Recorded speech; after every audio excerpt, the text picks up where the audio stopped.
Good evening, and welcome to the public input session for the North Carolina Home Energy Rebate Programs. We're going to get started in just a minute, but I wanted to start by sharing some information about the way we'll be presenting tonight.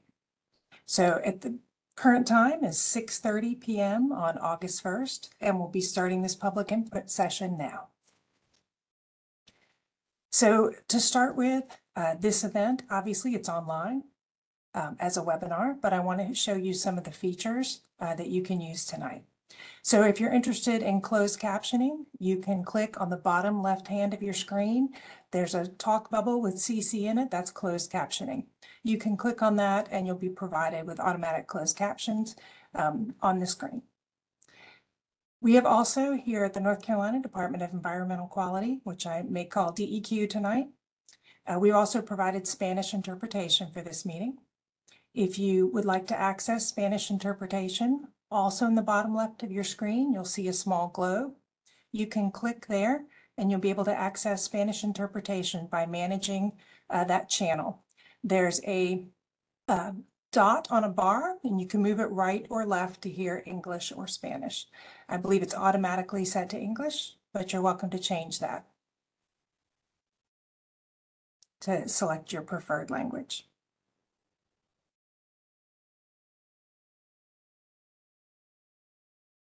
Please note that the meeting tonight is being recorded and will be posted to our website for public access.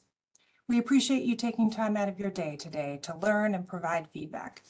If you've not already registered for this session, please use the QR code on this slide to register so we can send you follow-up information, including a link to the session recording and summary notes. You can use your phone to access the QR code.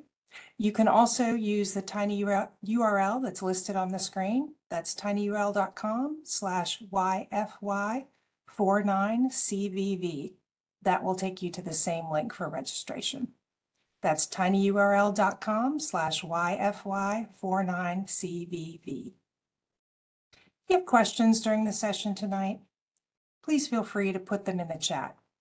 If you don't see the chat to the right of your screen, go to the bottom right of your screen and click on the chat icon, which has a talk bubble, white talk bubble on it. And that will bring up the chat feature so that you can see any comments. Colleagues will be monitoring that throughout. So if you submit a comment, we will capture that. We will make sure that we have responded in the same way we respond to other comments. And if you're having technical difficulties, you're welcome to put it there too, and we'll do our best to assist. You can also contact staff here and we can put information up next on that.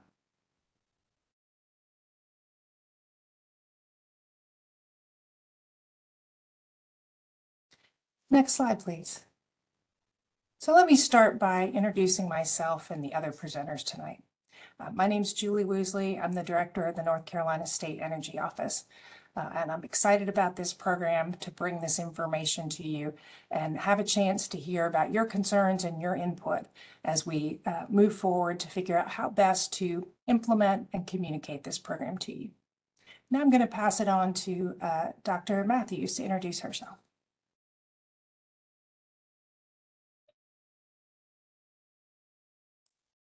Hello, everyone. I'm Dr. Allison Matthews. I am the executive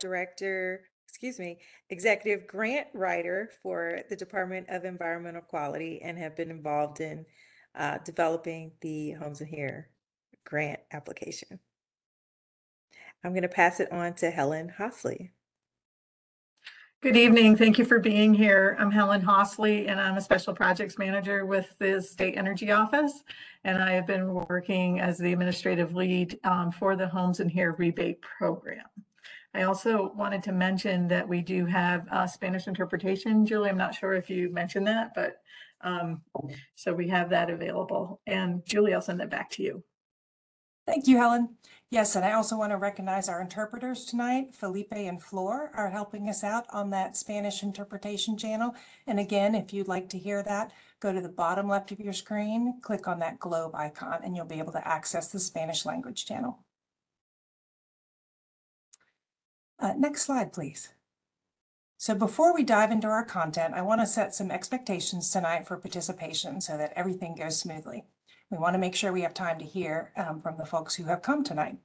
So we're soliciting this feedback regarding our North Carolina home energy rebate programs, and we'll be prioritizing hearing from you tonight. So tonight we'll be listening, and we will answer questions asked during the session in follow-up communication via email. Some of those may also go into an FAQ on our website. So we know you're eager to learn more about these exciting programs and your potential eligibility, but tonight we will not be able to answer questions about individual eligibility. There'll be more information on that down the road. We're thankful that you're here. We need and value your feedback on designing this program and making sure we're communicating it well. All forms of comments received up to and until and through July 6th will be equally considered. So there are many ways to receive comments. In addition to speaking tonight, you'll see 4 ways to submit comments here on the screen. So we already talked about a QR code for registration. This is actually a different QR code that will take you to our comment form. So this is an online way for you to submit a comment in written form, and that will send it straight to us so we can make sure that is included. We've also included a way for you to send us an email at the seo.publiccomments@deq.nc.gov email that you see on the screen. You're also welcome to mail us written comments in printed form at the address on the screen, the 1613 Mail Service Center address. And we have a phone line set up where you can leave a voicemail if you prefer. And that's the 919-707-8672 number that you see on your screen now. No matter how you submit comments, we will consider them all, include them all in our report. So we can't guarantee that every single comment will be integrated into our plans, but we will take them all into consideration as we move forward.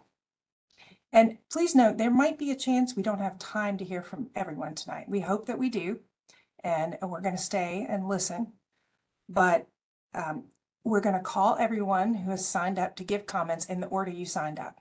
So once we get through the presentation, we'll have the list of folks who have signed up. I have that here in front of me. And the way I'll be handling that is to call out the first 5 or so names so that you know when you're one of the coming speakers. And then one by one, we'll be unmuting you to make your comments. Because we have so many people who signed up to comment, we are going to limit the time to 2 minutes per person. And we'll have a timer on the screen to help you know when your time is starting to run out. And if you do run out of time and have additional comments, please submit those comments through one of the 4 ways here on the screen. You're also welcome to submit all your comments, even if you share them verbally tonight in one of the forms on the screen as well. We just ask that you respect all the other folks who have come out tonight to share their comments. Listen. Make sure that you respect their time and respect your time. Stick to your 2 minutes so that we can hear from everyone. We very much appreciate that. So now I've got some additional information about this WebEx platform and notes on how we're going to facilitate. So if you're joining using a web application, phone app, or a web browser, you can choose how to hear audio by clicking on the up arrow beside the mute unmute button. Actually, mine's a down arrow, but the little arrow next to mute unmute. So you can choose to hear it multiple ways. You can have WebEx call you. You can call in yourself. You can use your phone, computer, or other device. Just one thing to note, if you're calling in, the functionality is a little bit limited, so you might not have full participation, but you will be able to hear everything that's going on. If you're on the app, you'll be able to see the slides as well. So as an attendee, you may ask questions or make comments in the chat. I think I've mentioned that. And you can open the chat by clicking the button, the bottom right, that says chat. These questions will also be recorded and responded to after the session, just like the verbal comments. So when it's your time, after I've called your name, I'll call the first person. You'll be asked to raise your hand to make sure we're unmuting the correct person, and staff will unmute you so that you can speak. And you can choose to turn your video on at that time so that others can see you or not. And we suggest if you're going to speak that you join through your phone, web app, or through a web browser, again, to have that full functionality.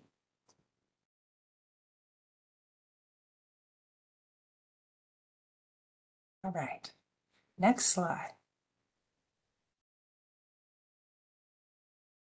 So this slide goes over some of our agenda items for tonight and our goals. So again, over on the right, you see that original QR code for registration. If you have not already registered, please do, so that you'll be able to receive the follow-up information from the session tonight. We've been through welcome introductions. Next, we're going to have an overview presentation on the home energy rebate programs. We'll follow that up with some poll questions, and then we'll have time for public input. I think this will be a great opportunity to introduce folks to the home energy rebates. If you're not familiar, there'll be information to help orient you on those. We'll also provide an overview of our community benefits plan and our education and outreach plan. And we'd love to hear your comments, particularly in those areas. And we do welcome any public input on these home energy rebate programs. They are distinct but complementary programs. And we're going to tell you some more about it. So I'm going to pass it on now to my coworker, Ellen Hosley, to give you more information. Thank you, Julie. And as Julie mentioned, we are taking comments through August 8th, August 6th. So that please use the many ways in which we have set up for you to make those comments in addition to this evening. So to give you a little more context, the Inflation Reduction Act was signed into law in 2022.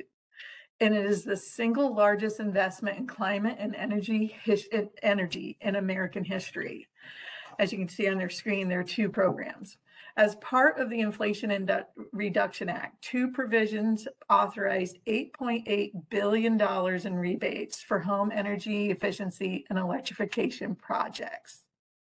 The home energy rebate programs are two distinct and complementary, as Julie had said. There's homeowners managing efficiency rebates, or HOMES, and home electrification and appliance rebates, HERE. Both programs provisionally allocate approximately $209 million in federally funded rebates for low-income and middle-income families in North Carolina. That's in order for them to make energy efficiency improvements to their homes and to buy and install electric appliances. Next slide, please. So DEQ is focused on a seamless resident and contractor experience. And for this reason, we will braid both the Homes and the HERE programs, as well as make sure that they can stack with any existing utility rebates to simplify the entire experience. Our goals with this program is to reduce the energy burden and to improve lived experiences. This means reducing both indoor emissions and emissions into the atmosphere. And as you can see in the bottom left of our slide, we have some statistics. Nearly 4% of North Carolina's greenhouse gas or GHG emissions come from residential buildings, and roughly 40% of homes use fossil fuels for heating, cooking, and cooling. Greenhouse gases such as carbon dioxide and methane trap heat in the atmosphere and contribute to climate change. And home energy rebate programs can reduce emissions by helping households upgrade to clean energy equipment and improve energy efficiency. The home energy rebate programs gives us the opportunity to do a lot of things, but I want to highlight some of the opportunities on the right of the screen. There's a focus on low to moderate income families with high energy burdens. This program is designed to improve your home's energy efficiency and to reduce your energy burden. Using these rebates to create new businesses and good jobs for energy contracts and subcontractors and suppliers are just a few benefits of this program. Now you're probably wondering where we are in the process. Next slide. So DEQ, we're working currently to launch phase 1 right now, which is primarily focused on low-income rural residents. Phases 2 and 3 will come later. So DEQ, but also an implementer, the homeowners, the energy contractors, the community-based organizations, and workforce training associations will bring this together. And it's a real ecosystem that's going to have this whole program be successful. I think the map on the next slide will actually give you an idea of how many people are involved to make this program a success. As I mentioned, the community-based organizations, contractors, utilities, small businesses, single-family homeowners, multifamily homeowners, state energy office, and many more, as you can see. So we wanted to give you a flavor of how broad and how deep this program really is.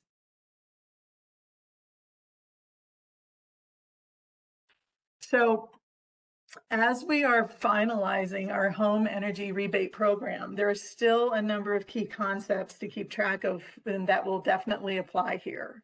It's like who is eligible to participate, such as single-family homeowners, multifamily building owners, and tenants for select appliances.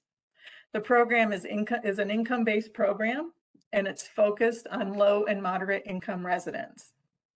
In addition to general rebate guidelines by project and appliance type, there will be contractor and installation requirements, like using Energy Star approved appliances, which meet strict energy efficiency criteria and achieving certain thresholds for energy savings.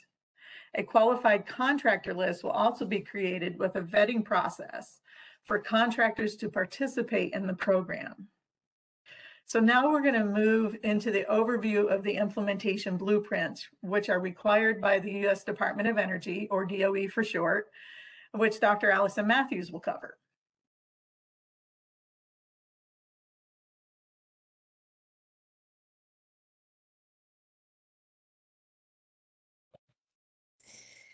All right, hello everyone. In this session, we will be doing more of a deep dive into the Community Benefits Plan and Education and Outreach Plan. But these are just 2 of 7 plans that the Department of Energy requires in addition to the formal applications. They call these plans implementation blueprints, some of which are due 60 days prior to program launch, while others are due a year after launch. In addition to the Community Benefits Plan and the Education and Outreach Plan, which we'll dive a little bit deeper into in a moment, DEQ has also begun developing a Consumer Protection Plan. So this is being built in collaboration with the North Carolina Department of Justice to create protections like a responsible contractor policy, a process for filing complaints and having those complaints addressed, a process for adding and removing contractors from good standing in the program, and more. We acknowledge these policies are critical for public trust and welcome input you have on elements you'd like to see in the Consumer Protection Plan to make you feel comfortable accessing these rebates. We also have the Privacy and Data Security Plan, which is being developed in accordance with all North Carolina laws and leading practices to protect personal information that may be shared by households or home energy contractors. We have the Utility Data Access Plan, which is being developed with the support of the utilities as well as the co-ops and municipal utilities. The Data and Tools Plan is required to leverage available tools developed by DOE and the federally run national laboratories that could help the program run more efficiently and effectively.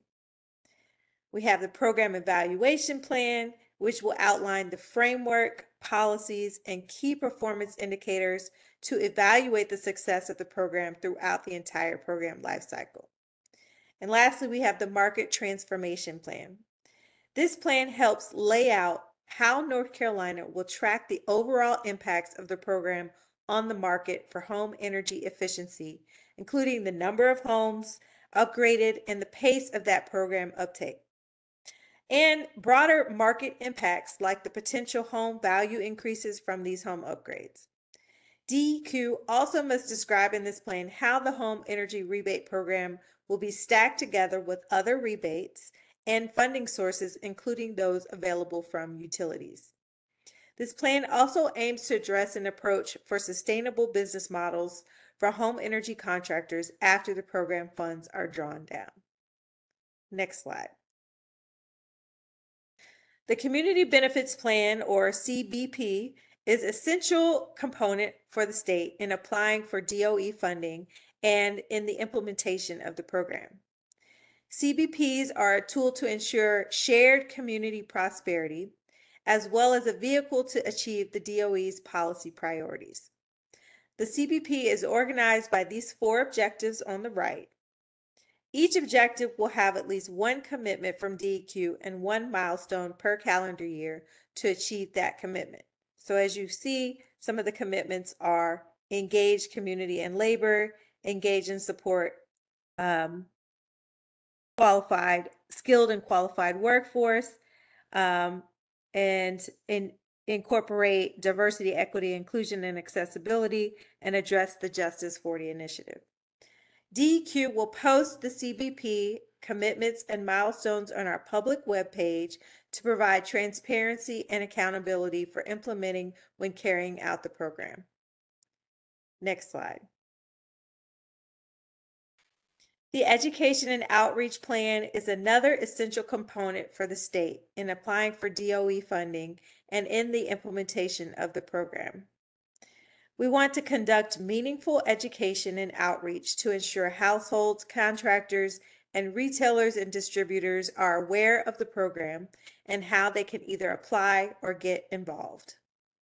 The plan will outline the outreach partnerships, outreach channels, and educational materials DEQ plans to use and create for outreach to those groups mentioned. Next slide. We acknowledge there has been a lot of feedback and questions regarding when this program will launch, and we wanted to share an overall timeline to show the full picture. The timeline for this program is carefully crafted to meet all of the requirements with DOE. It is also worth noting that North Carolina is further ahead of states in the Southeast in this process. As we touched on earlier, the timeline starts with the passage and signature of the Inflation Reduction Act in 2022. This was followed by DOE releasing program guidance to the states in October of 2023. Then we participated in a technical application assistance cohort earlier this year from April to June. We are currently designing the program and are expected to receive approval from DOE this fall on launching the program. This winter, we anticipate to launch the Home Energy Rebate Program. The active period for the program will go from 2025 to 2031, or until funds are depleted. All right, so next slide, we are going to move into some polling questions because we want to hear from you all and get some feedback from you. So the process will go this way. We are going to present some questions and we want you to scan the QR code. So basically get your phone out and open up your camera and scan that QR code.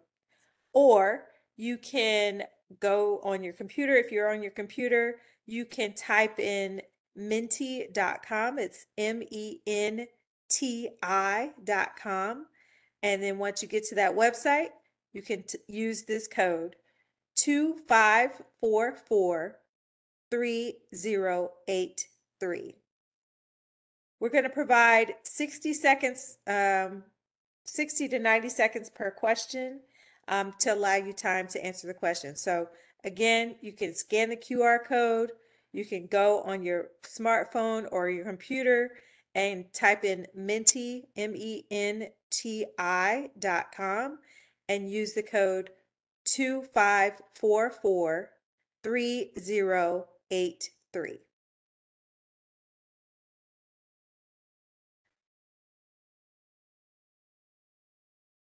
Your feedback is crucial as it will guide our approach and decision making in several important areas. And so over the next 20 minutes, we'll conduct a handful of polling questions that focus on information sharing and community engagement methods that are vital to our mission to help support your communities. We're using, like I mentioned, you all can, I'm just going to read it out one more time just to make sure everybody's on the same page and you are on menti.com.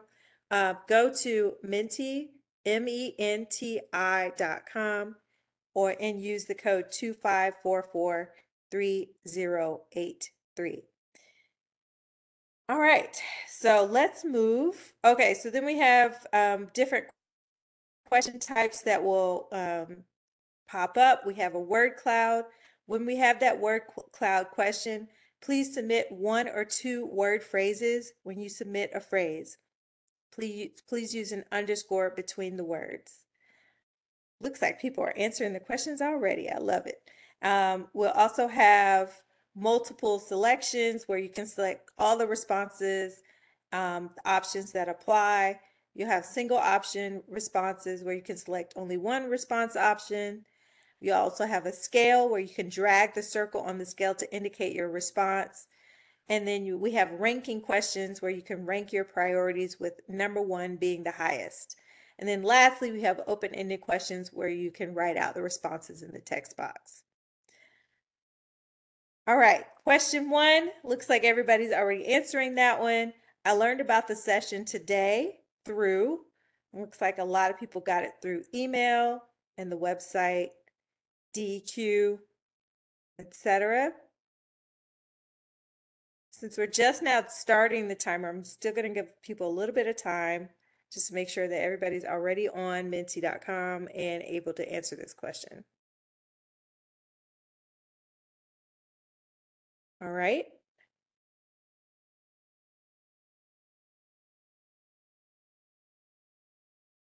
"28 more seconds." I love all the responses coming in. Some people found it through online research, which is great that it's popping up and you're able to find it that way.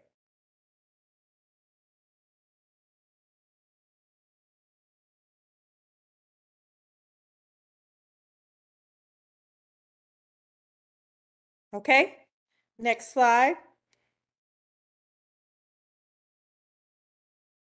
So now use the scale to address the statement below. How urgent do you feel the need for energy upgrades in your home or community?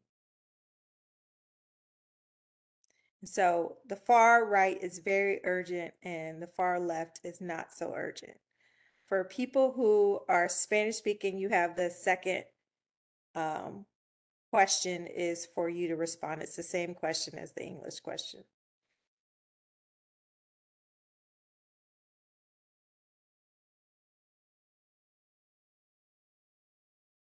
All right, so it looks like it's really important and urgent for us to get energy upgrades in our home and community. And thank you for those responses. All right, so we're going to move to the next question. What efficiency improvements does your home or the homes in your community need most?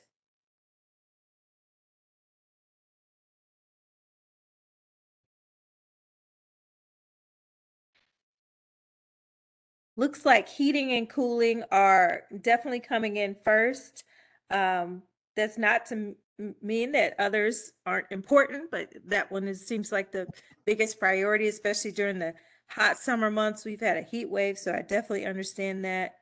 Insulation to make your home more efficient. Some of these are really small, so I can't see it. Appliances, upgrading appliances and electrical upgrades comes in fourth, and then water heater and then lighting last. So yeah, thank you for this feedback. This is very helpful to us.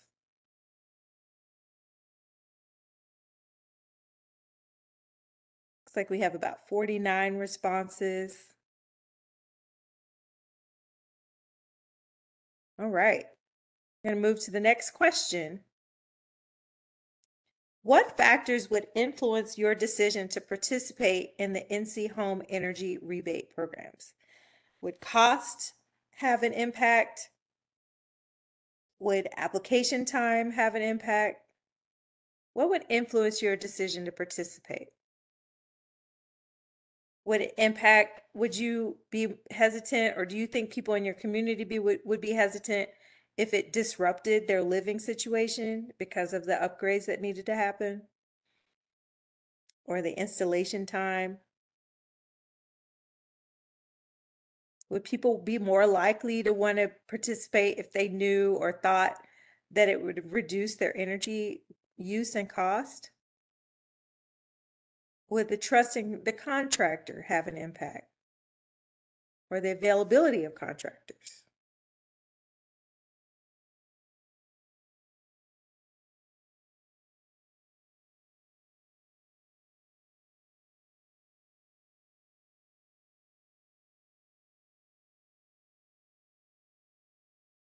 All right, looks like most people have responded to this. I actually think we can move on to the next question. What challenges do you or people in your community face in accessing energy efficient upgrades?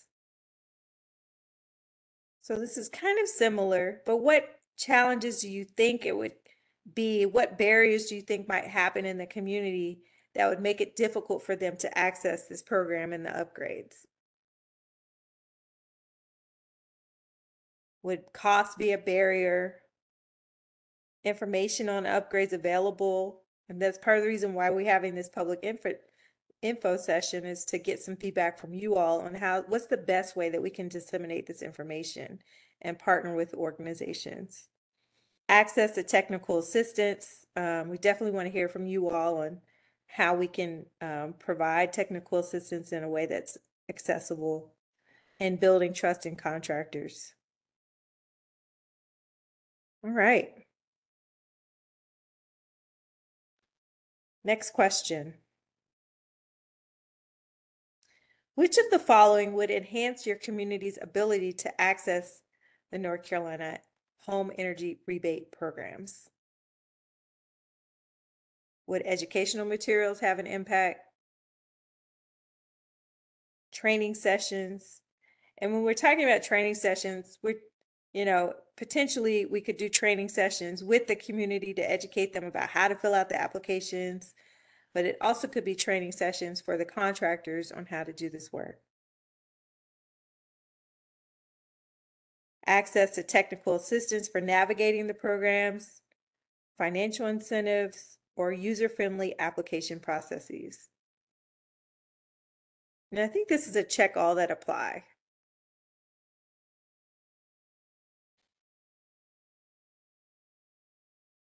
All right. Next question. Which organization types do you trust for information? So I think this is, definitely would be helpful for us to hear which organizations we should be thinking about reaching out to. If you had also some specific organizations that you know that you've worked with, please add those to the list as well, because I think that would be helpful for us to then, make sure that we're reaching out to those organizations.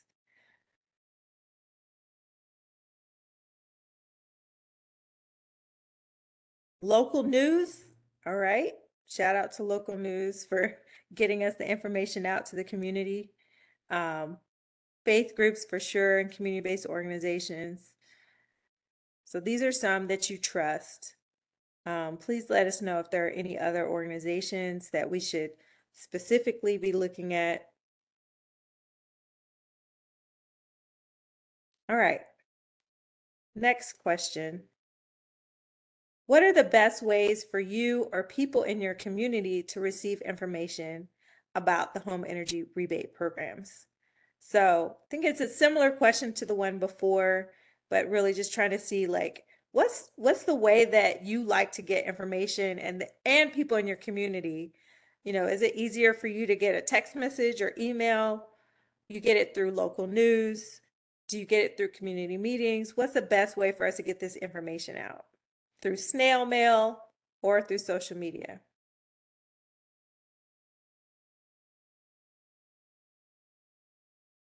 See, we only have 35 responses, so I want to wait and make sure that we have more responses on that one.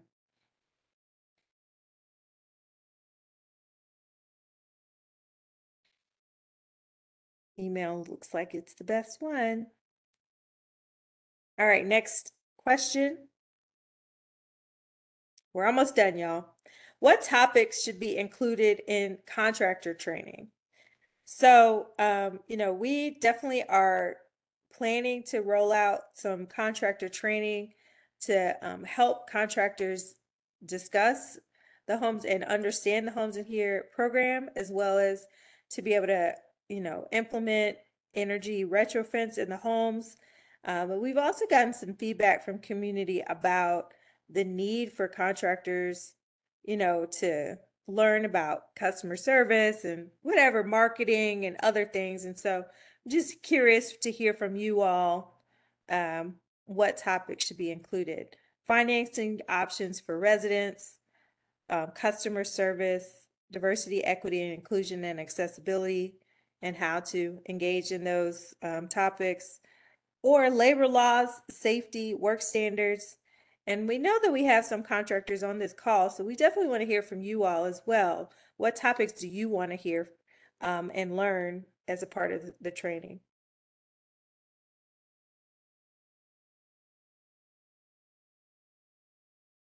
All right, next question. Please share some suggestions on how we can make the program more accessible. So these are some of these responses are great. Marketing, getting the word out there, and I think if you had some specific websites or specific organizations, just like we asked before, that would be super helpful for us. If there's any specific social media pages that you follow or email listservs that you subscribe to, that maybe we should work with them to get the emails out there, that would be helpful for us to hear about as well. Any organizations that you think we should be partnering with. So just making any suggestions to make it more accessible. Should we be putting information in multiple languages, having the information accessible in local community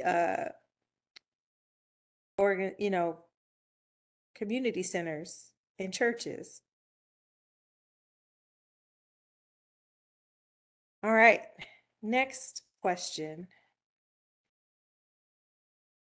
If you are representing an organization and want to be considered as a potential education and outreach partner, type your organization's name, please.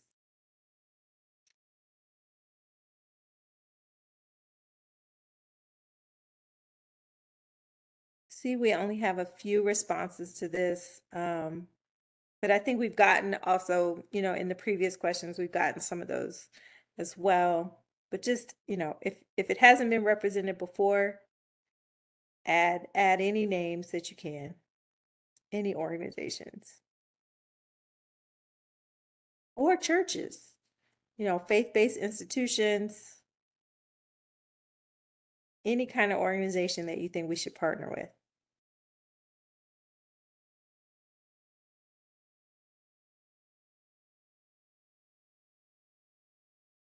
Awesome.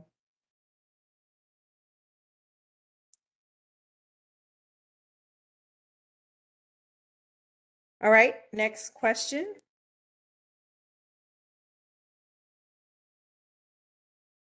All right, so now I'm going to hand it off to Julie, who will be managing the public comment section. Thank you. Thank you, Allison and Helen, and thanks to everybody who participated in the polling questions. That's really helpful for us. Now it's time to move on to the public input part of our program tonight. So we went over some of the ways that we're going to do this before, but I am going to reiterate them just to make sure that everyone gets a chance to hear them. So we are going to provide a few starter questions to start with to help you think about what responses you might want to give. And I'm going to read those to you. We will take any comments you care to share with us, but we're particularly interested in hearing about any barriers for you or for your communities that might prevent you from accessing these rebate programs to fund energy efficiency or electrification upgrades in your home, or any way that there could be enhancements to help your ability to participate in these programs. If you can share those with us. What are the best ways for you or others in your community to receive information or technical assistance about the home energy rebate programs? We'd love to hear about that. And I know some of these you may have already answered in the polling questions. And then how might DEQ encourage participation from a diverse group of residential energy contractors? That could be heating and air conditioning contractors, electricians, plumbers, weatherization and energy efficiency, energy auditors, and others to conduct these projects. So for those who signed up to comment, your names will be called. I'm going to start by calling the first several, so you'll know your time to speak is coming up. And then one by one, we'll share your name. If you can raise your hand in the program, and if you look at the bottom center of your screen, you're going to see a little hand icon. Just click there. That way our staff will know to unmute you, and you will have 2 minutes to speak. There'll be a timer up on the screen on the right, and if that's not showing up, you can click on shared timer at the bottom so it does show up, and that'll let you know when your time to speak is drawing to an end. We just ask that you wrap up your comments at that point so we can move on and hopefully have time for everyone to speak tonight. There's a chance we may not have time for everyone to speak. If that's the case, we encourage you to share your comments another way. I mentioned the 4 ways on slide 4. There's phone number, email, we'll take mail, and there's an online form that you can access by the QR code or the tiny URL on the earlier slide. And we'll be sending out these slides to participants via email after the event tonight. So you'll have that.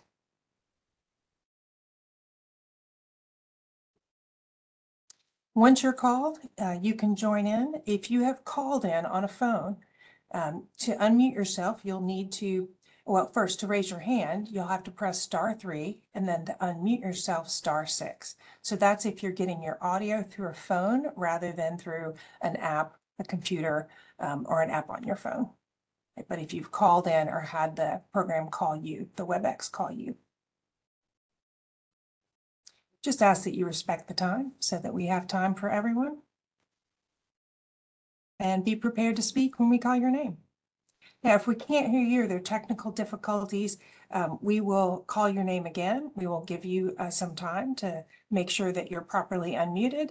If you're unable to do that quickly, what we'll do is we'll move on to the next speaker, but we'll make sure to come back to you later in the program. So I do want to remind everyone, this event is being recorded for public record. And so we do ask all participants to be respectful with your comments. We're here to receive those comments, and we ask that you deliver them in a respectful way, stay to the time, and encourage you to use this time to give us your feedback on this program. And we will incorporate that into our development of the program.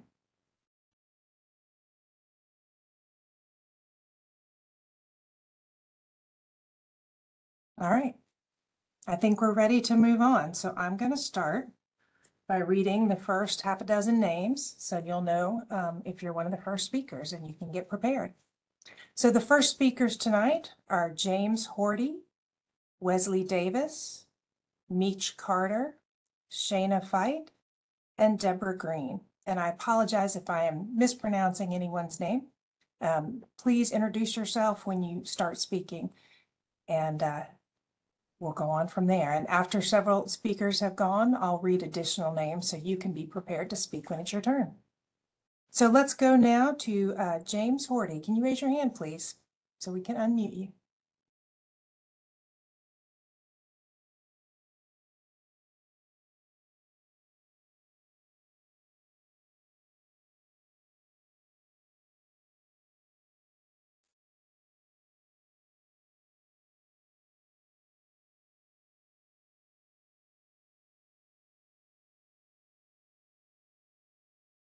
James Horty?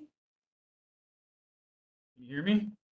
There you are. Yes, go ahead, please. Okay, great. I just have 2 questions. Number one, have these funds been allotted to the state of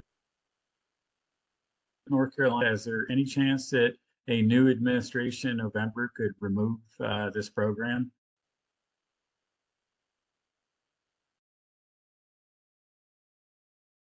Did you hear that?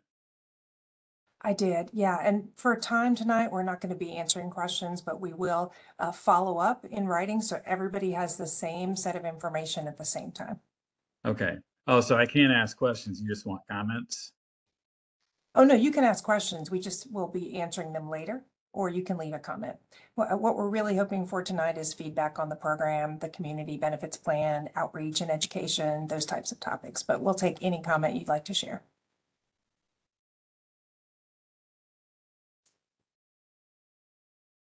And you said you had a second question?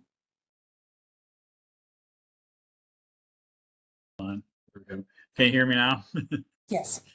Sorry. Okay. The only other issue I was wondering is, will this rebate program be vendor specific that's been approved by the state of North Carolina? And the reason I wonder about that is because I have found that the HVAC industry is ripe with is that for a system that I got quotes on, I got a quote for $10,000 from one company and 20,000, or actually 21,000 from another company for the exact same equipment. So I'm just wondering what measures the state of North Carolina is going to have to kind of keep the HVAC companies from really taking advantage of this program, like maybe hiking their prices up for the amount of the rebate, you know, that kind of thing. And that's it. Thank you so much. Leslie Davis.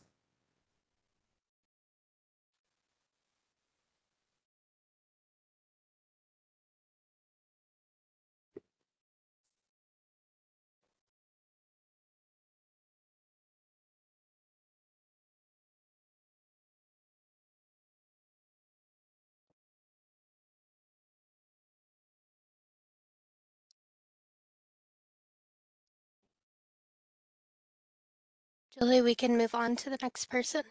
Thank you. Meech Carter.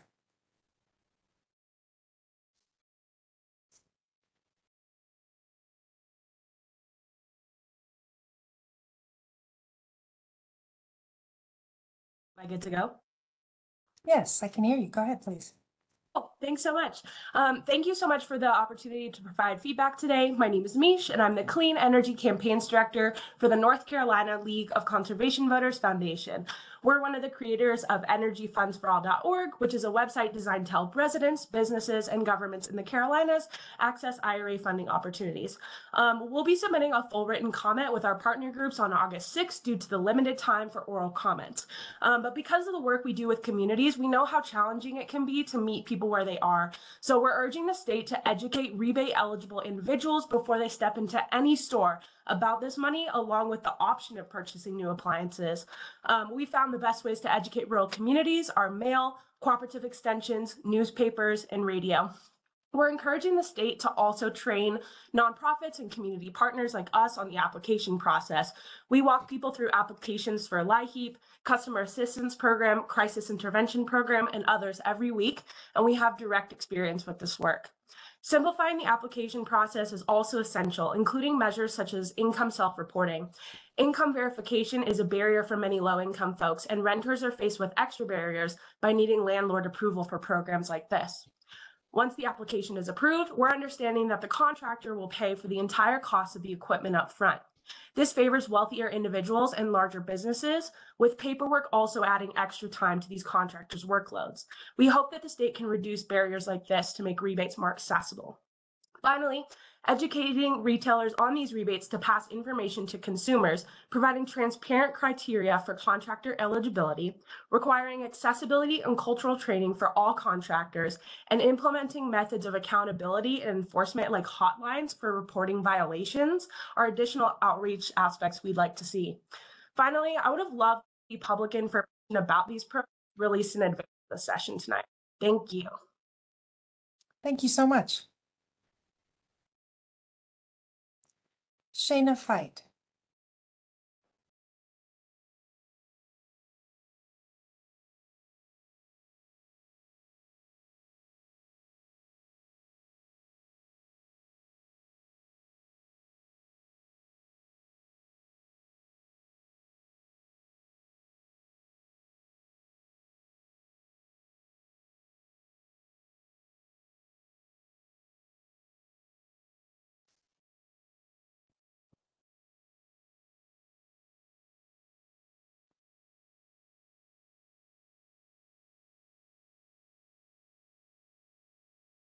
Julie, we can move to the next one.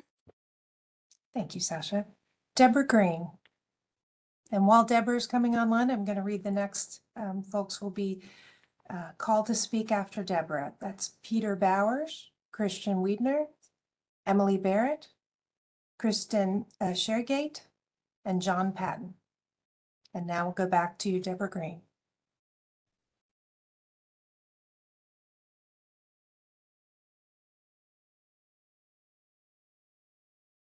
Hello? Hi, I can hear you. Go ahead. You can. Great. Hi, I'm Deb Green, and I own a house that I'm renovating. Just one suggestion with regards to outreach. In Durham, we still get our property tax bills in the mail. So I'm sure other jurisdictions might. An insert in a property tax bill might be useful. I'm sure you've thought about inserts in utility bills already.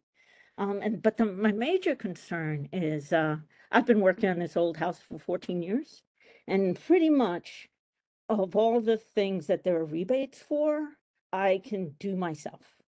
I've got everything permitted, but that includes I redid all the electrical for my house. One of the problems, and it would be a barrier for me, is if I have to pay for installation from a licensed contractor, on top, the rebate will pay for my appliance. But if I have to pay for a licensed contractor, well, it's now prohibitively expensive. And many of the appliance upgrades are actually plug and play. I have a gas water heater, and it can be replaced with an electrical one that just plugs in the wall. And so besides changing a couple of plumbing fittings, it's nothing. But a plumber would charge me $500 to $1,000 to install it. So for DIYers especially, I mean, I know a bunch because I work in historic preservation, but that is a barrier for a lot of us, which is one of the reasons we're renovating our homes by ourselves. It's difficult to find contractors. It's difficult to find honest ones. And many of the rebates are for things that are well within a DIYer's skill. And all of them are within my skills, and I'm not particularly advanced. I think that's it. Thank you. Welcome. Next speaker is Peter Bowers.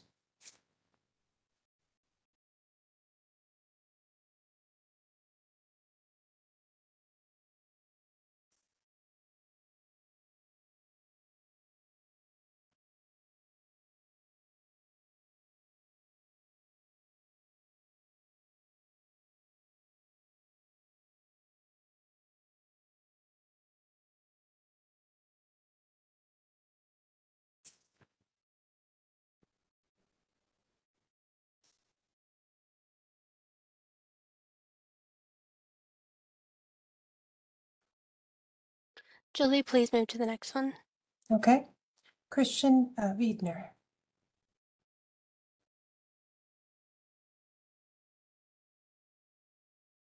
Widener.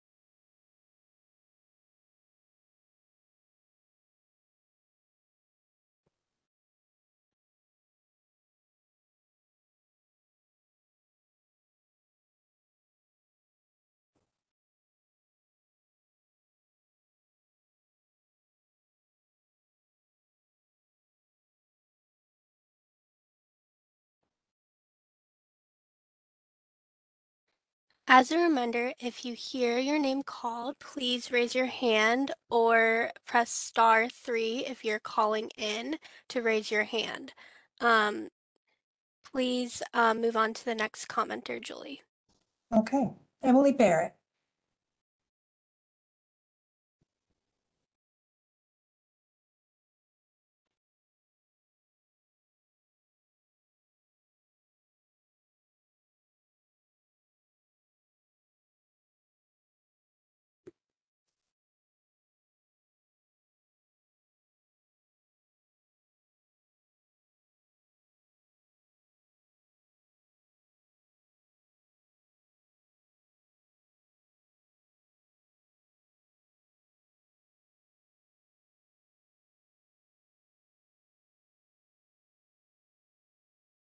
Oh, I see Emily Baird's not with us tonight.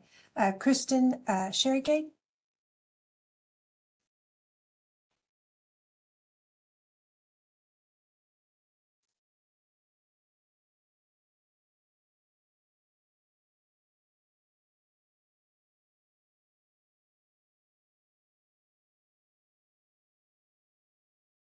Kristen Sherrygate, you can raise your hand.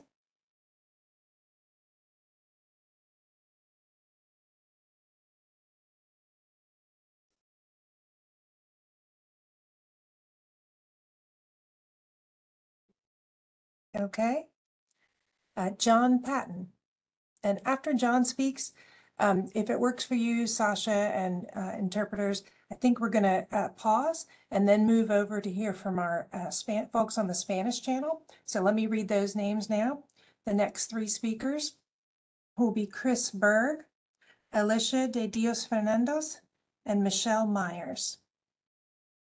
After John. John Patton, is your hand raised?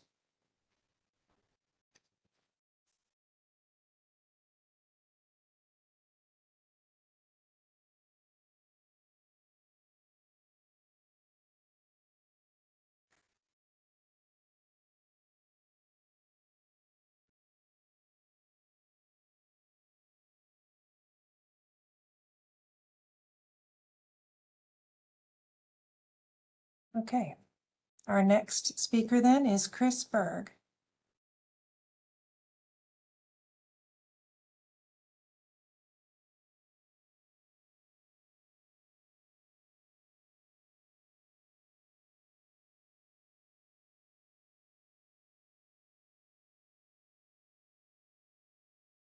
Chris Berg, if you can raise your hand.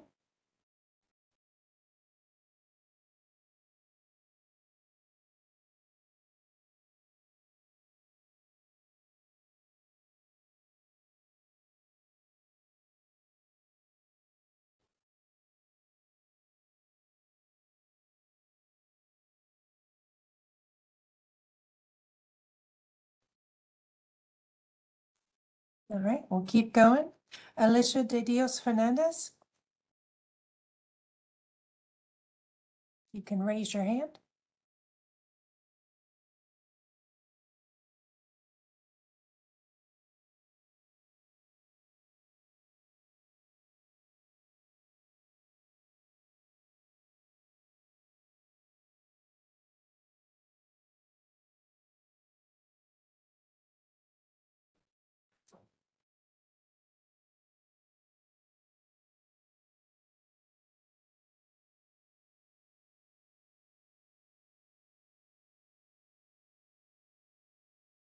Okay, we'll move on. Michelle Myers.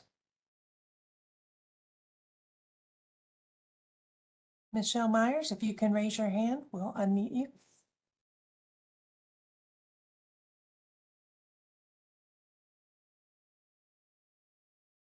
While we're waiting for Michelle, let me read the next speakers. Next, we have Kathy Stansel, Ben Bunker, Eric Mullering, Aaron Tauber, and Sheila Cox.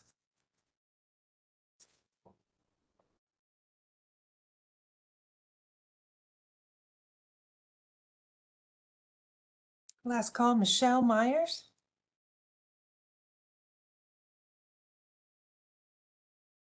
Okay, let's move on to Kathy Stansel.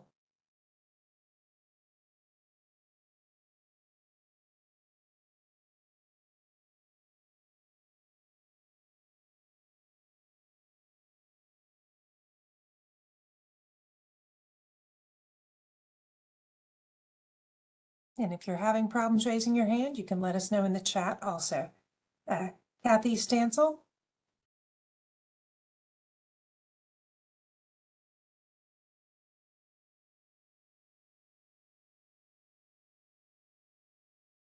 All right, Ben Bunker.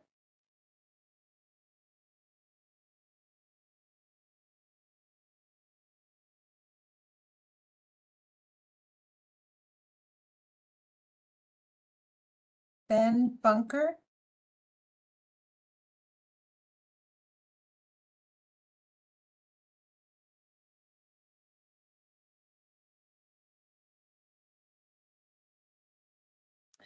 Eric Mullering,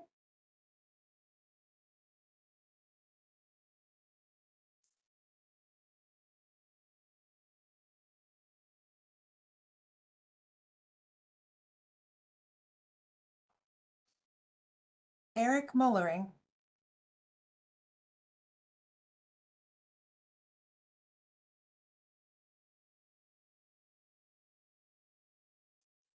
Aaron Tauber,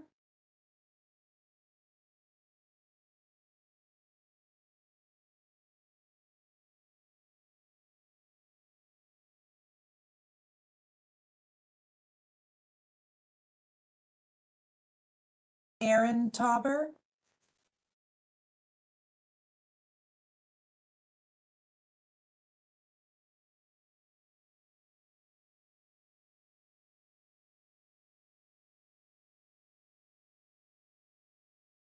Sheila Cox. And while we're waiting for Sheila, I'll read the next speakers who have signed up. Following Sheila, we'll have Daniel Morgan, Charles Clark, Nancy Kramer, Peter Barkus, Dave Collada, and Claire Williamson. Sheila Cox.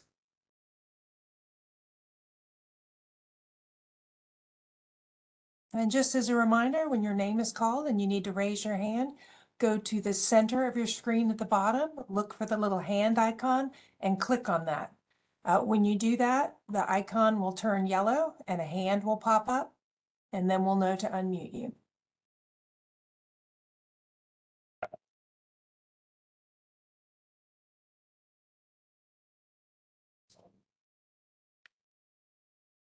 Daniel Morgan,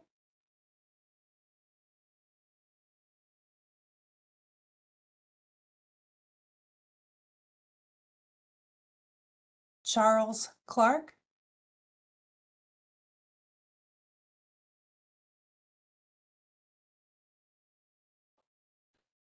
Please Julie, pause, Julie. Daniel Morgan is unmuted to give comment. wonderful. Can you hear me okay? Yes, I can. Please go ahead. Okay, thank you. Really three questions, comment. One is what methodology or standard measure for low income eligibility will be used? The second is what income verification are you going to use? And the third is more of a statement in terms of retroactive credits for going back to perhaps January or some time since this has been approved a couple of years ago, but it's just now getting put in place.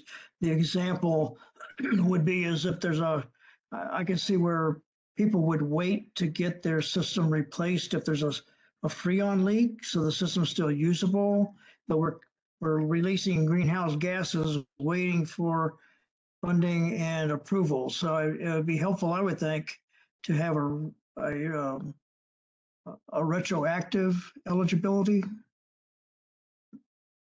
option. And that's all I had. Thank you. Thank you, Daniel. Charles Clark.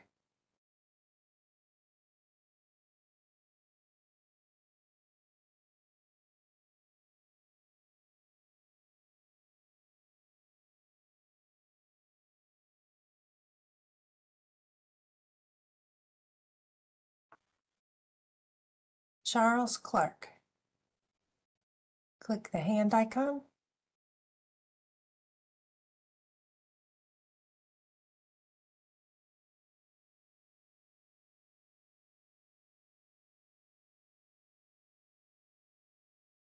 Nancy Kramer.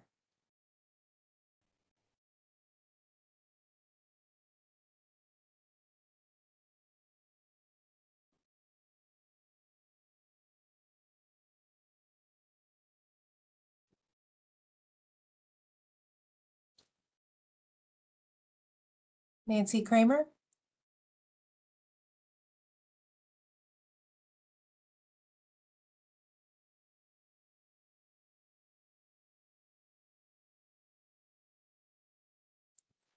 Peter Barkus.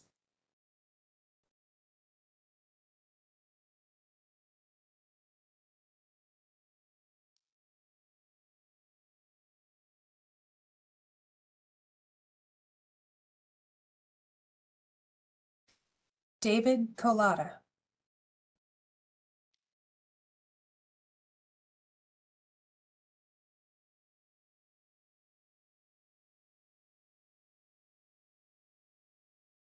David Colada, if you'd like to speak, please click the hand icon.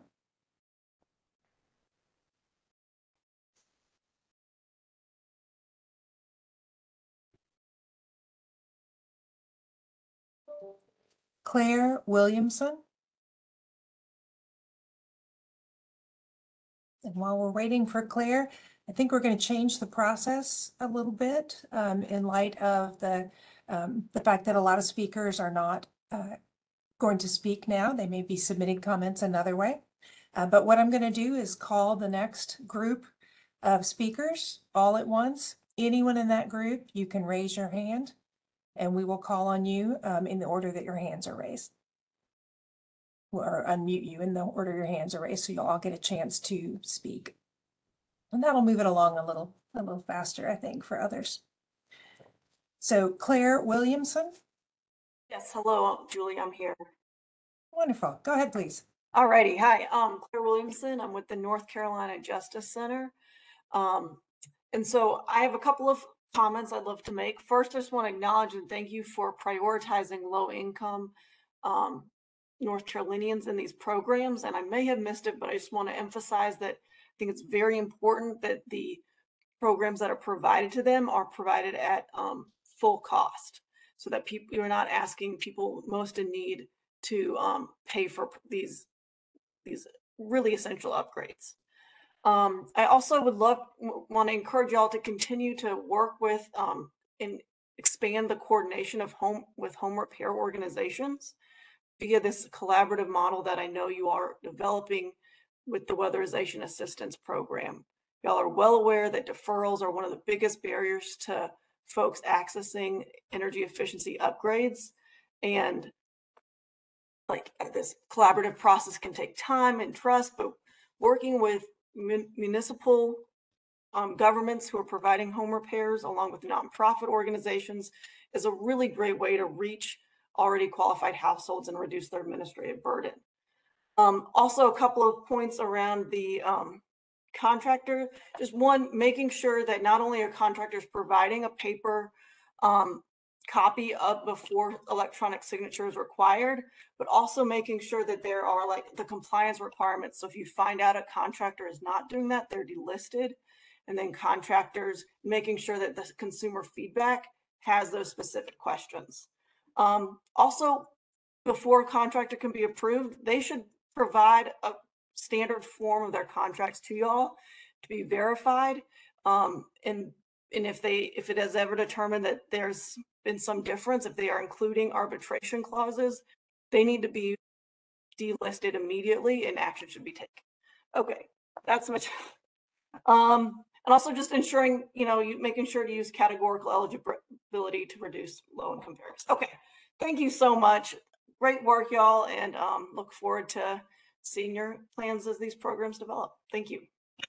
Thanks for your comments, Claire. And now I'm going to call the next group of speakers. Patty Dyer, John Locklear, Rob Myers, Aaron Hope, Angie Jaco.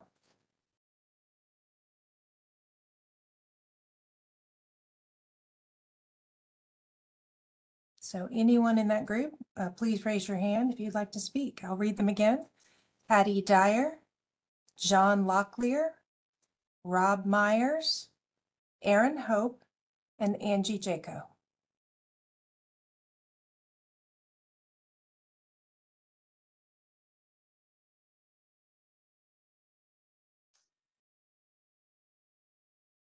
Should I go ahead since I was asked on mute? Please introduce yourself and go ahead. Sure. I'm Rob Myers, a Raleigh resident. And I want to thank you for this opportunity to provide input to the North Carolina DEQ Home Energy Rebate Program. While I'm retired now, my professional background was as an IT business analyst working for a major pharmaceutical company. I designed and rolled out systems to support drug development scientists. So my comments will be from that perspective and drawing on my experience with successful communication practices.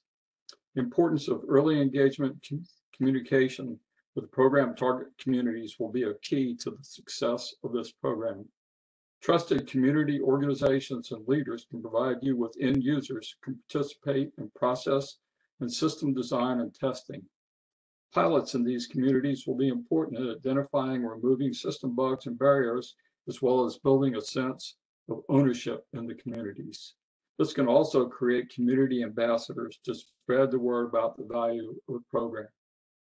Speaking of communications, determining and using all communication channels to reach your target communities during all phases of the work will also be a key component of success. Engaging with local community organizations and leaders can help you identify which channels will be most effective for getting the word out.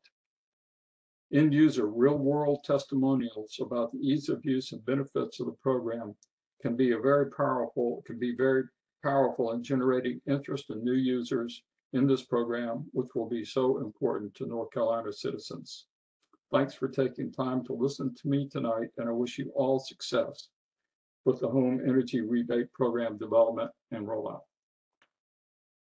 Thank you, Rob. Any other speakers from that group? And I can read the names again if needed. Patty Dyer, John Locklear, Aaron Hope, Angie Jaco.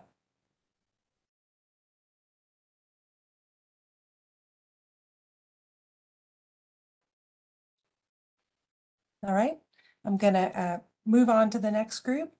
Edie Palau, Brandon Alexander, Carmen Carrillo, Melanie Jerka, Ken Carroll.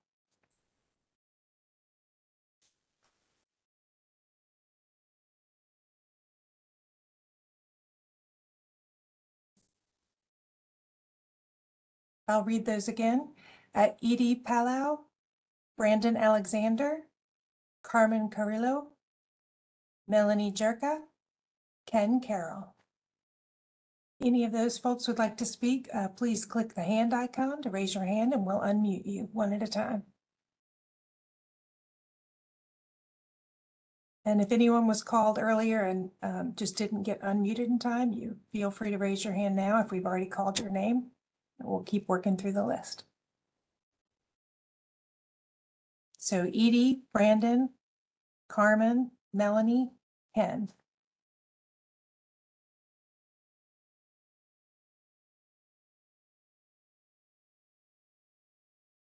All right, I'm going to keep going.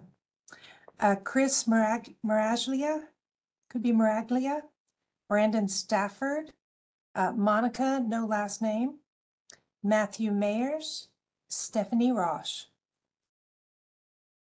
Excuse me, Steffi Roche. Chris Maraglia, Brandon Stafford, Monica, Matthew Mayers, Steffi Roush. Any of those folks here and ready to speak, just raise your hand by clicking the hand icon at the bottom center. Hello. Yes. Hi, my name is Matthew Mayers. I live in Winston-Salem. First of all, I want to thank all of you at DEQ for organizing this session and also for putting together the plans for these programs. This is really heroic work and you deserve great praise for that. I want to echo some of what was said towards the beginning of the public comment by Meech Carter. I think you'll find there are going to be quite a few people signing on to the written comments from the NCLCV Foundation because they've put a lot of thought into that. In particular, I just wanted to highlight a couple of things. One is that it's pretty clear that you realize that communications is going to be key here and that probably you're going to need to use some less traditional methods of reaching people. So you listed several different possibilities in the survey questions, but I think thinking about where people go and where people spend time is a good idea. Things like even medical offices, grocery stores, in addition to the faith communities and local governments that you mentioned earlier. Well, excuse me. I'm especially concerned about renters who I think will have possibly the hardest time accessing some of these programs.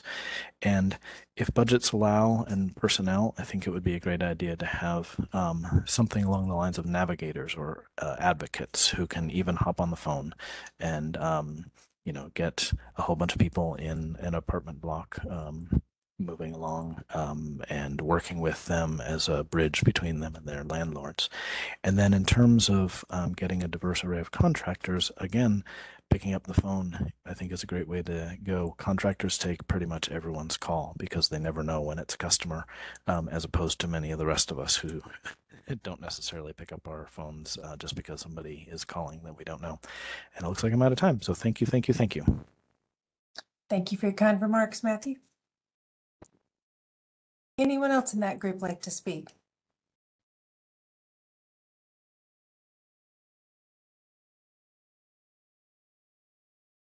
Chris, Brandon, Monica, Steffi? If not, we'll keep going. The next speakers signed up are Lauren Huckleberry, Derek Lawson, Jenny Bergman, Monique Hui, and Jenny Rogan.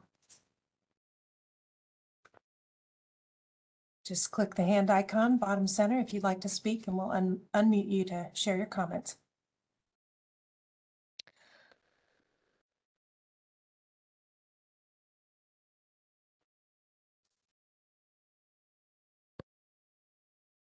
Read those again. Lauren Huckleberry, Derek Lawson, Jenny Bergman, Monique Hui, Jenny Rogan. Julie, this is Helen. I want to mention that if people see a pop-up request on their screen to unmute, that they should accept it so they can then be unmuted. So it's kind of like it's not an automatic thing. It's kind of like a two-step process. So if you see something pop up, accept that and we'll be able to unmute you. Because I know there are a number of people that we tried to unmute and it didn't work. Thank you, Helen. That's a good clarifying piece. And I will say again, if you tried to raise your hand and it didn't work, and we've already called your name, you can do so now.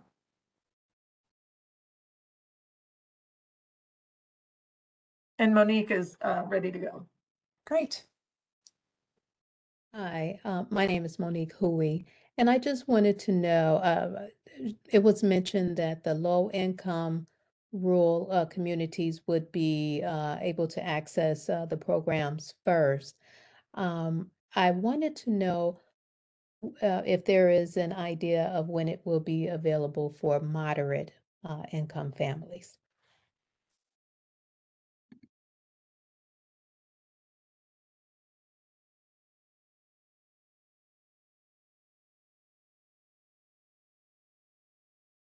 Any other comments, Monica? And remember, we're not going to answer questions or comments now, but we will follow up with answers for everyone.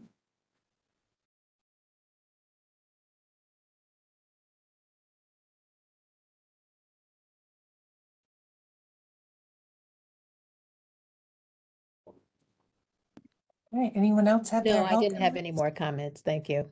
Thank you.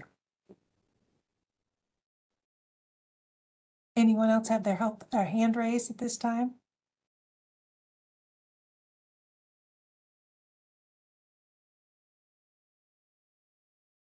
So that was Lauren, Derek, Jenny Bergman, and Jenny Rogan.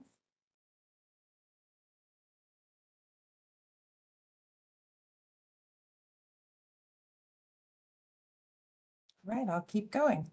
Layla Haji Babai, Eric Childers, John Patton, Aaron Tauber, and Charles Armitage. If you'd like to speak, please raise your hand by clicking the hand icon center bottom. And then when you get a pop-up, click on that so you can be unmuted to speak. And while we're waiting on those speakers, I know it's been mentioned a couple of times before, but don't forget you also have other ways to send in comments in addition to sharing verbally or instead of. We had the QR code for the online form. That was the second QR code that was shared. We have an address, email, and phone options, and all participants who registered will receive these slides, a link to these slides so that you have that information. And you can share that, your comments with us later in another way if you prefer. I'm going to read those next commenters again. Leila Hajibabai, Eric Childers, John Patton, Aaron Tauber, and Charles Armitage. Would any of those folks like to speak?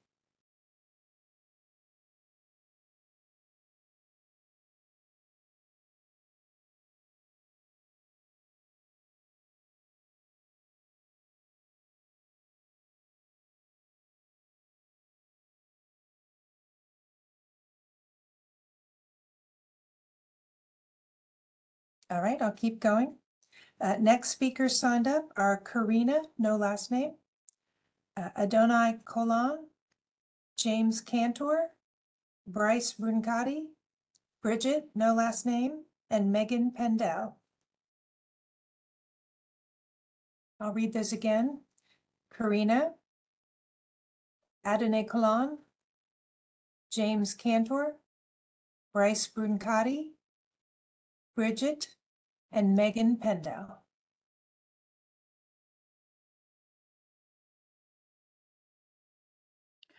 Donnie is ready to go. Great. Please go Can you hear ahead. me okay? Yes, I can. Okay, thanks. Sorry, I'm traveling today, so a little hard to hear. But yeah, I wanted to kind of comment on the multifamily because those are owned by ownerships and groups. And I know we're kind of focused on low income, but owners aren't motivated to change out the cooling units because the tenants are the ones paying for the energy. So currently right now, there's no encouragement for the owners to change out those units. So is how are we going to be able to tell which ones are low income and which ones qualify and don't qualify if it's all in the same, say, apartment complex? So those are where my concerns are at. I think with multifamily, we should probably allow a little bit more eligibility, just because that encourages owners to be more energy efficient, since this is what this is focused on. Yeah, that's my comment. Thank you.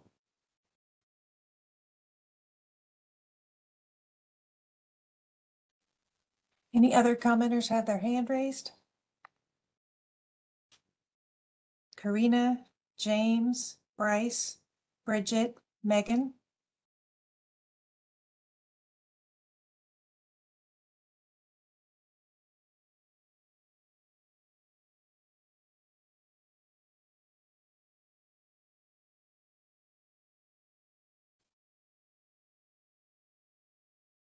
Okay, I'm going to continue down the list of folks who signed up to speak tonight. Jamie Oxendine, Susan Muha, Elizabeth Daniels, Jake Wilson, and Beth Carmichael. If you'd like to speak, please click the hand icon at the bottom of your screen and accept the pop-up and you'll be unmuted to speak.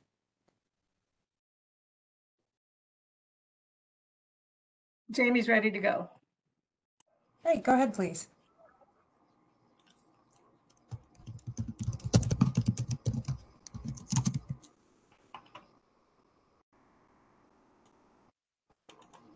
Jamie Oxendine, are you there? I'm not hearing you right now.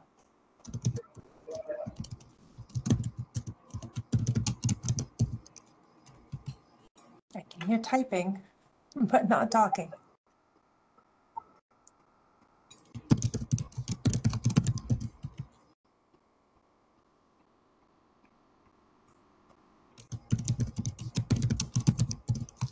Amy has sent a chat privately to me with their comment. Great. You want to read that out, Sasha, so everyone can hear? Sure. With the very large Native American population in the state of North Carolina, please make sure and partner with the 8 tribes to get information out to the Native American population, especially the elders that do not use modern technology and have a trust issue with non-natives in anything government. Thank you for your comments, Janie.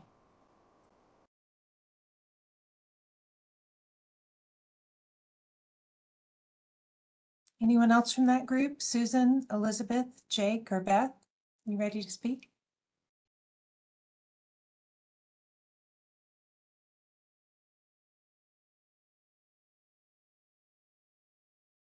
Looks like Rebecca is unmuted. Yes, I didn't hear my name, but I got a pop-up, so I'll go ahead. I'm Rebecca Colmaselli. Thank you so much for this forum tonight. Appreciate the opportunity to share comments. Care deeply about the environment. Volunteer with Citizens Climate Lobby, a nonprofit, nonpartisan grassroots advocacy group that helped work to get the Inflation Reduction Act passed. So now we want to make sure these funds end up where they need to go. I'm very concerned about eligibility, and I applaud the guidelines for low income, but I think that we really need to make sure that we reserve funds and that we ensure that 100% of the cost up to the federally mandated program limits will be covered for low income applicants.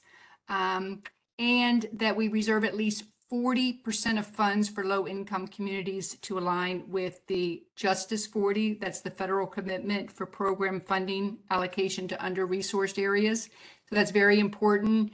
I think what ends up happening a lot of times is people who are a little bit more affluent or knowledgeable are going to find out and get this money. And I think that we need to make sure that the people who need it the most are getting it. I want to make sure that we consider multifamily units and also renters, especially because we have such a housing crisis that there's a lot of renters. I really want to make a point about education, and I want to really make a recommendation for a central website and recommend the one that North Carolina League of Conservation Voters Foundation, along with the IRA, North Carolina IRA coordinating group, has been working on, Energy Funds for All. It's got terrific links for renters, homeowners, landlords, and nonprofits about how to access all of these rebates. It's very, very complicated, even for those people who are very interested in this this community. So I would like to put a plug in for that. And we can't just do one way of education. We need to just hit them every which way: websites, radio, local news, library events, websites, pamphlets, etc. So that's my time, but thank you very much and appreciate all you're doing. Thank you, Rebecca.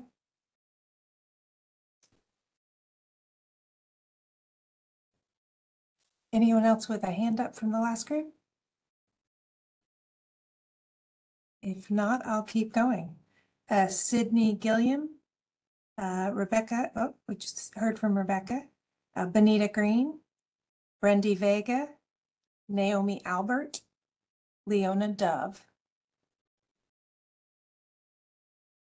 And I'll read those again. Sydney Gilliam, Bonita Green, Brendy Vega, Naomi Albert, Leona Dove. Please click the hand icon at the bottom to raise your hand and then accept the pop-up to speak. Naomi Albert is unmuted and ready to go. Great. Go ahead, Naomi. Wonderful. Thanks for the opportunity to share feedback this evening. My name is Naomi Albert, and I'm a North Carolina Field Coordinator for Appalachian Voices. And we'll share some abbreviated comments tonight, as well as further comments in writing. So thanks again for holding this info session. We wanted to share a little bit of regarding accessibility and outreach to households. And along those lines, we would suggest that NCDQ develop a very simple, streamlined application process with the consultation of CBOs and service providers to avoid barriers for folks in applying. And we'd also like to see, to simplify the application process, categorical eligibility through similar income qualified programs like Weatherization Assistance Program, LIHEAP, SNAP. Solar for All, and also Duke's customer assistance program, programs such as that. To support the outreach process, we would be interested in seeing the NCDQ consider funding local CBOs and other entities to support households in completing applications for the program, since we know completing those applications could be a barrier. And then to prevent financial barriers to households, we think it's vital that they're able to access the benefit of the rebate upfront at the point of sale for that appliance. And in addition, we'd like to see rebates for low-income households cover 100% of the cost of the upgrade, again, up to the federally mandated limits. And would also like to see things streamlined as much as possible. So a streamlined, centralized source of information where households can receive support navigating the various home energy incentives that are available to them, as well as providing a channel for community members to ask questions and receive quick responses, such as a hotline for questions. Thanks so much for the opportunity to share our thoughts tonight. Thank you, Naomi. Anyone else from the last group that would like to speak? Susan, Elizabeth, oh, that's the previous one. Sydney, Bonita, Brendy, or Leona?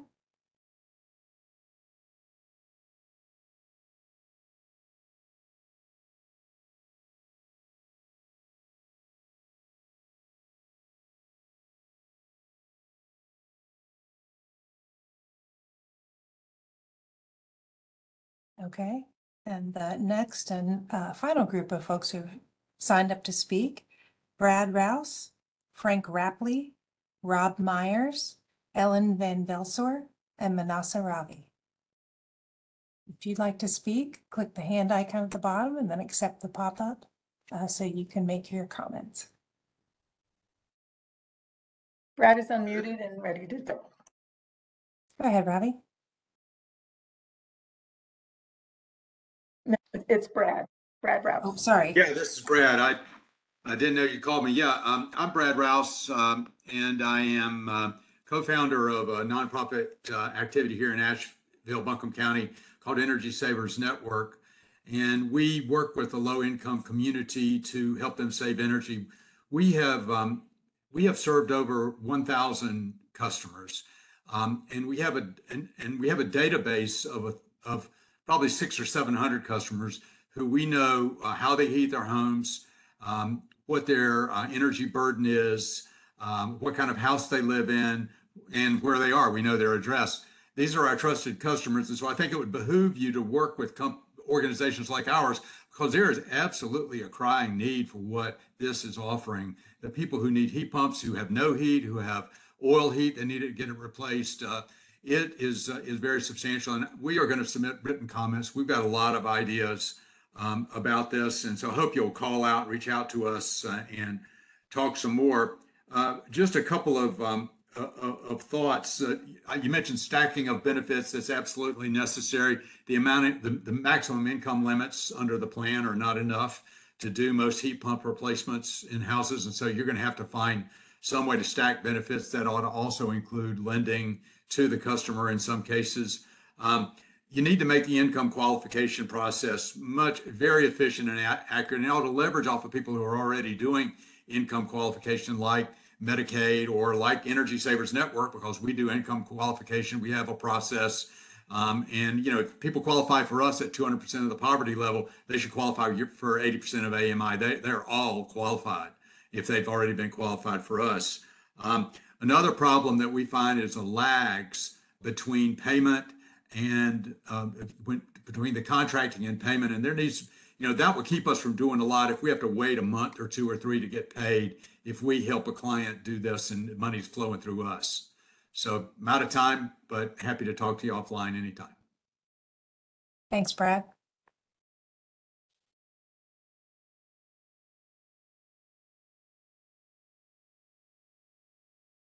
Any other hands up? I'll read that last group again. Frank Rapley, Rob Myers, Ellen Van Velsor, or Manasa Ravi. Hi, this is Frank Rapley. I believe I'm off mute now. Hi, Frank. Yeah, go ahead. First of all, thank you for holding this public information session. I'm Frank Rapley. I'm with the Tennessee Valley Authority. their Energy Services and Programs Group. The TVA is the nation's largest public power provider. We provide power to 153 local power companies, municipals, and cooperatives in the Southeast. So all of Tennessee and parts of 6 surrounding states, including North Carolina. We have about 4 local power company partners in the western part of North Carolina. We're working very closely with the state of Tennessee on the implementation of the IRA programs in that state through a lot of our program infrastructure and also modifications that we're making to be able to facilitate the program.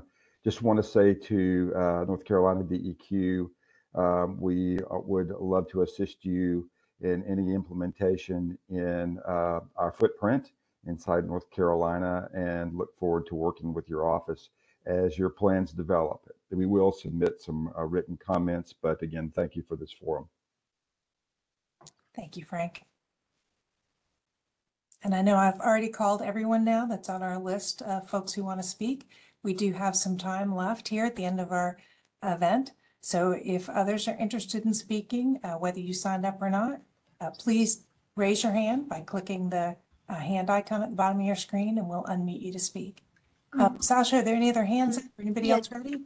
Julie, we have one more hand right now from the last group of commenters. Yes. Sorry. Hello. This is Hello. Mona Sarabi. Go ahead, please. Okay. Mona Sarabi, like I said, I'm a policy analyst for AeroSeal.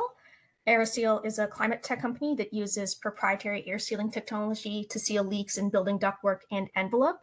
Our advanced sealing method delivers a national average of 90% reduction in duct leakage, which is much higher than traditional methods and delivers much higher energy savings. Last year, we have 15 active dealers in North Carolina who performed nearly 350 seals. We appreciate the opportunity to comment on DEQ's home energy rebates program. It's a significant opportunity to increase the accessibility of high impact weatherization for North Carolina residents. Following recommendations. First, we recommend that DEQ offers the full $1,600 point of sale ventilation, air sealing, and insulation as a part of the tier program, explicitly extended to advanced ventilation weatherization measures like advanced duct sealing for both low and moderate incomes residents. Duct sealing we have found is critical to ensure electrification measures deliver the desired efficiency level. Upfront costs of sealing are a barrier for many LMI households to implement this technology, and allowing the $1,600 point of sale rebate to be applied fully will have a higher impact than if it is only partially available. Running out of time, so our second recommendation is to offer rolling or periodic qualification for contractors. So a wide range of contractors and therefore communities can participate in the home energy rebate program. We also recommend that point of sale rebate should be simple and clear to ensure timely processing. Contractors are taking on a level of financial deficit when they offer point of sale rebates. So getting that turnaround and getting that money right back in their pockets makes the process of getting all of our the process of both wanting to be a member of the qualified contractors network and performing these services much more appealing. AeroSeal thanks North Carolina DEQ for the opportunity to share these comments. Thank you. Thank you. And Julie, I do think that we missed a few people on this list, so I'm going to recall their names really quick. Sure. Susan Muha, Elizabeth Daniels, Jake Wilson, Beth Carmichael.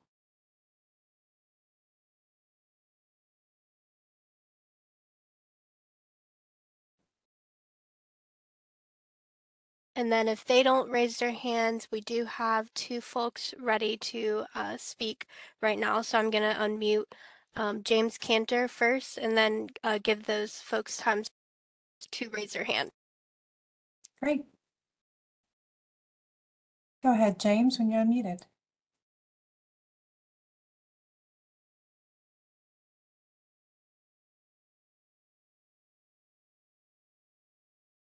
When you're talking about apartments and you're talking about income, you can probably get some idea based on what the property is charging for apartments and what that person's income is. Most people are going to live in nicer apartments when they have more income. So if you're looking for lower income apartment complexes, I think it'd probably be pretty safe bet to say that they're probably of that income that would work for you. Does that make sense? Yes, thank you. Okay. Thank you. Did you have any other comments? No, I'll leave it like that. We're just when you're struggling with how to determine incomes, it just seems like going to the apartment complex owner and getting permission would kind of, I've seen that with Duke Power. They went in and changed light bulbs and changed even the monitors so that they were electronic. And I just think that would be a good thing to work with the apartment complex owners. Thank you, James.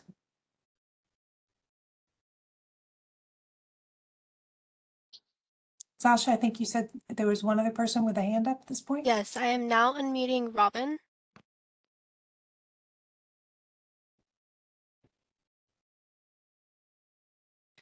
Go ahead, Robin, when you're unmuted. Oh, okay. Thank you very much. Thank you for all your work. I do want to say how much we appreciate. We know how much work goes into this, so thank you. One of the things that I'm Robin Smith with NCLCV, and I wanted to follow up on some comments that we'll be submitting is there needs to be, I think, for the individuals who are having the work conducted in their homes by contractors, a clear understanding of what the process involves from the beginning to the end so that homeowners understand not only a timeline, but what their responsibilities are as well. Do they need to move furniture in different places? If someone says they're going to come back at a certain time, that's clearly communicated when they come back and they don't come home and find a contractor in their house that they weren't expecting to be there. We have seen this happen, which is why I'm pointing this out. And then a concise way of following up with the individuals throughout the process to be able to make sure that their voice can be heard without fear that there's going to be some kind of action taken against them. I believe it's going to be very important in building trust in this process. So I just wanted to reiterate that again, and I appreciate your time. Thank you. Thank you, Robin.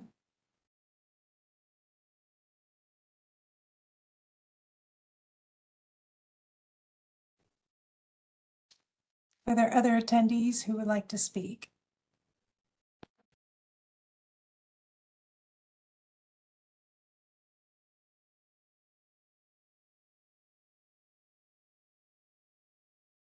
I've unmuted Denim to give comment. Thank you. Go ahead. Hi, sorry, can you hear me? Yes. So, one of my concerns is when it comes to living in a BASA utility, because I know that that is not very financially incentivizing for those who want to install solar. So I just want to know what kind of approach we could use to talk to those type of customers.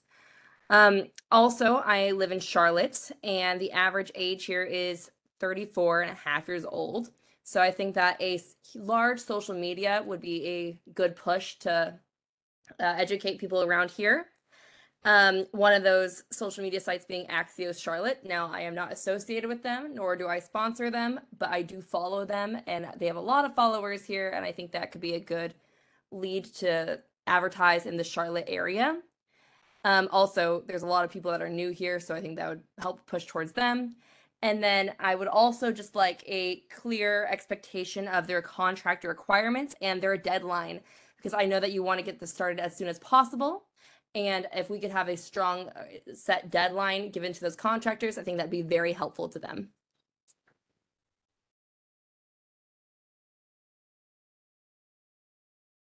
Thank you, Devin.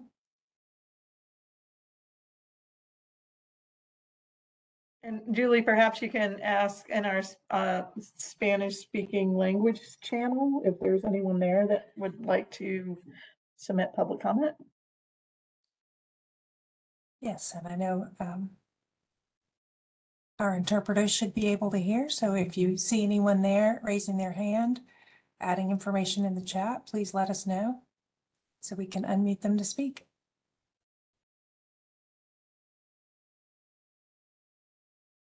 And while we're waiting, just a reminder that we'll continue to accept comments through August 6th, which is Tuesday. And we can take them in any of those forms that are shown on slide 4. If you've registered today, you will get a copy of the slide so that you will be able to access that information so that you can call us or email us or go to the form through the QR code or the tinyURL website or send us something through snail mail. We'll take any and all forms of comments. And we'll also be following up to respond to comments in the future. We'll send that out by email. And those comments may also end up in an FAQ on the website down the road. Sasha, do you see any other hands up for our commenters tonight? I don't see any other hands up to give comment tonight, so I do want to remind folks if they did not sign up to give comment and they would like to give comment in this call, please raise your hand right now and we can unmute you to give comment. This goes for both on the Spanish audio only line and the Spanish language channel as well.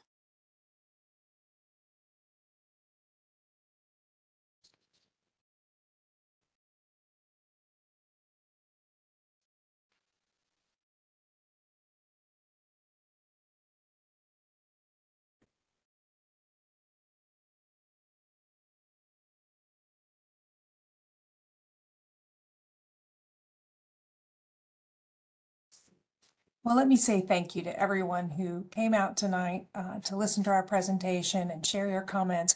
We very much appreciate your time. This is a big, important, and exciting program for North Carolina, and we appreciate you taking time to give us feedback so we can make it the best it can be. So we've just about reached the end of our time. We'll be here just a few more minutes if anyone would like to speak. So I do want to remind everybody that you have those multiple ways to reach out to us, and I'm going to share them again. So there's a QR code on the slide that just came up. That's that public input form. And you see the tiny URL at the bottom of the screen, the YC2UAEXH. Oh, I'm sorry, that's the tiny URL for email updates. Apologies. So the QR code or the tiny URL on the earlier slide, which you'll get via email, is how to send in comments through our public comment form. And again, we'll take them by any form, including anything that was entered in the chat here tonight. And then we want to look ahead again about next steps related to this program. So we were going to collect all the responses through the polling questions, the chat, the comments tonight, anything that's received by Tuesday of next week. We'll also follow up with an email with a link to this recording, a detailed summary of our findings tonight, and answers to the frequently asked questions we received during the meeting on the webpage. We will continue to update this community down the road on how that feedback's being integrated into our program design through email updates, website updates, and additional community meetings in the future. So this is not the last chance to hear about this program and have input. And we'll continue to solicit feedback through all those various mediums to ensure the program is responsive and adaptive to community needs across the state. To receive regular email updates, press releases, you can sign up for the email updates, and that's the tiny URL on the bottom of this slide. You can also customize your subscription through the link. And again, that's the tinyurl.com, YC2UAEXH. And we just want to thank you again for your participation tonight, your attendance, your cooperation, and your interest in this program. So one last chance. Any hands up, Sasha?